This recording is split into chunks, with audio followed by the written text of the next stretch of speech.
reach out directly to Senator Sanders and do the work of reunification, of unification of the party, however you want to see it. I ask this because Senator Sanders has said to me in the past, and to many others, it's not my job to get my supporters to vote for Hillary Clinton. Clinton has to make the case to these supporters. And given what you're seeing with this increase in hostility and antagonism towards the process within the primaries on the Democratic side, should you reach out to Bernie Sanders and say, let's start doing this the right way. Let me start talking to the supporters. From your perspective, have you done that? Have you thought of doing that? I've said many times what I've just said to everyone, including his supporters. And I am absolutely committed to doing my part, more than my part.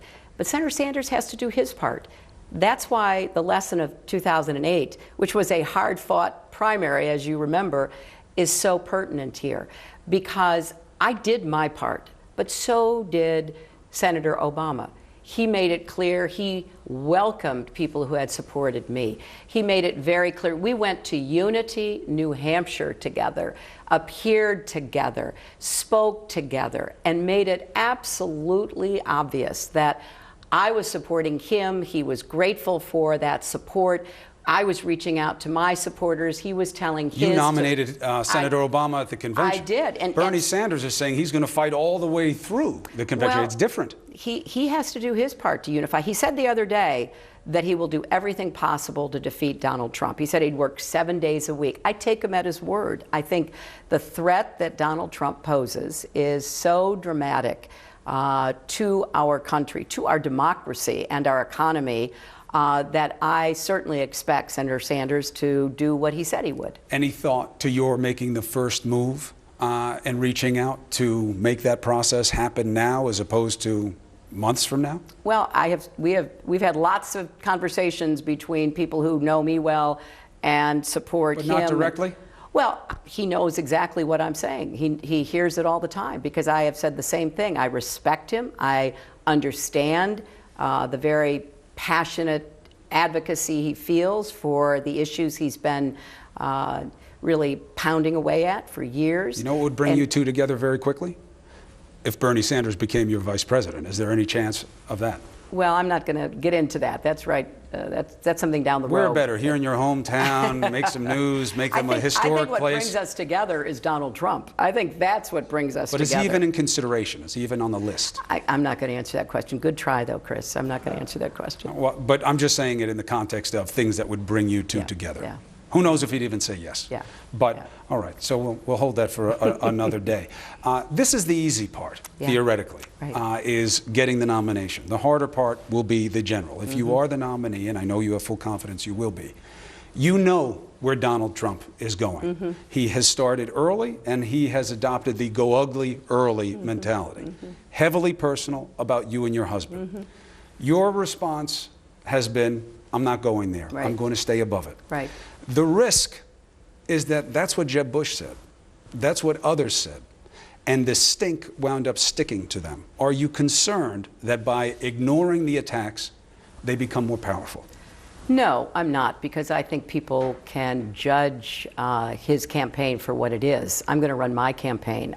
I'm not so much running against him as I am running for the kind of future that I think America deserves to have and that I believe I'm the best candidate to deliver. So that's why I talk a lot about what I will do economically, what I will do on education, on healthcare, how we are going to bring the country together. I have a lot of experience working across the aisle with Republicans. I did it as First Lady, as Senator, as Secretary of State. I'm very confident that we're going to lay out my record of accomplishments, my ideas, my vision for the future. He can say whatever he wants to say. But I think in every election, people want to know, what are you going to do tomorrow? What's the future going to look like if I entrust you with this most solemn responsibility? And that's exactly the kind of campaign I am running, and I intend to keep running. But his way is working for him. He took out an entire field. Well, he keeps winning. He's gotten more votes than any Republican ever in a primary. And I've gotten 2 million more than he has. So, I mean, look, yes, he took out a field that couldn't really criticize him on issues because they fundamentally agreed with him. They don't want to raise the minimum wage either. They all want to criminalize abortion. So when he would say these outrageous things, more dramatically perhaps than his Republican counterparts were saying, they were stymied. And then when it got to the personal piece of it, they just tried to respond tit for tat. Well, you know, if you pick a fight with you know, a bully, you know, you're going to be pulled down to their levels. But at some point you have to stand up to a bully as well, right? That's what we teach our kids. I think that's exactly what I am doing, what this campaign will be doing, because it's not so much for me, Chris, what he says about me. I am really used to it. I have very thick skin. It's what he says about other people. It's demeaning comments about all kinds of women. His offensive comments about immigrants, his mocking someone with a disability, the way he talks about Muslims, how really unmoored he is when he talks about foreign policy, and the loose cannon that he has turned out to be when it comes to our national security. So I'm going after him. I'm going after him exactly on those issues and statements that are divisive and dangerous. And I actually think that's what the American people want to see, not a argument between two people, but what is it you think you're bringing to the table, asking for our vote for president, and contrast it with the other guys. Do you ever feel compelled to defend your honor, the honor of your husband, No. with statements that he's making that go to the core of the relationship? No, not at all. I know that that's exactly what he is fishing for, and you know, I'm not going to be responding. So, as you head forward in this, where do you believe the path forward is from here? What do you think happens within the Democratic Party going forward? Because it does seem to be somewhat of an unknown right now. Not the math about the nomination. Right, That's right. frankly the easy part. Right, it is. It's about, well, where does the party wind up, Right. and how? Right. And then what do you bring against Donald Trump? Because you know what he's bringing against you. Well, I think that we are going to come together. We will unify. That doesn't mean we won't have some vigorous discussion and debate about issues, about the platform, about all of the process of a convention. I welcome that. I think that's healthy. I think bringing people into the party, giving them a voice at the end is going to help us in the fall. I think, as I said, I will certainly do my part and more to reach out and bring in Senator Sanders supporters, and I have every reason to expect he will do the same. I think we'll have a great convention in Philadelphia, and then we will go out and carry on the campaign against Donald Trump and the Republicans. And I really believe that we're going to have a strong, compelling case to make about the choice that the American people will be facing. And I feel, you know, very optimistic about how the election will come out. And I also feel optimistic about the country. I mean, most of what Trump says is pretty negative about America. It's pretty much fear-mongering, criticizing. You know, we are well positioned if we do our part, if we show leadership, if we bring people together.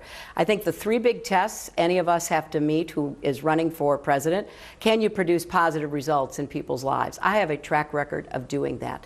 Can you protect America? Can you be commander-in-chief? Can you lead the world towards safety and prosperity? And number three, can you unify our country? I think on all three of those, I'm able to go to the American public and say, I can meet that test. And I believe on all three of those, Donald Trump cannot. Last question. I don't want to keep you from your hometown, but I do have to ask you this.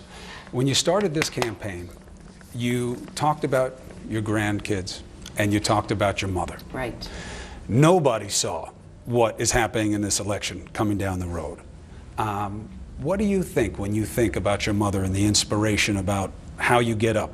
You've never faced an opponent like Donald Trump before, and the way he's coming after you, whether it's the foundation or your marriage or whatever. What do you think the advice would be about what to do to win? I think it would be the same advice my mother always gave me, which is that everybody gets knocked down and knocked around in life, and the real test is whether you get back up, you dust yourself off, and you keep going. And my mother's life, which was really so different from mine because she was abandoned and neglected by her family and was out working on her own to survive at the age of 14, and someone's home as a maid and a babysitter, she taught me resilience and courage and the power of love and kindness, because that's what kept her going, not from her own family, but from the teachers that saw the spark in her and reached out to help her, even from the woman whose house she worked in, who knew how desperately my mother wanted to go to high school. And so she said, Dorothy, if you can get up early and get all your chores done, I'll let you go to high school, but you have to come right back. And that might sound harsh to our ears with your beautiful children and, you know, my adorable granddaughter, but to my mother it was a gift that she could actually go to high school while she was working to support herself.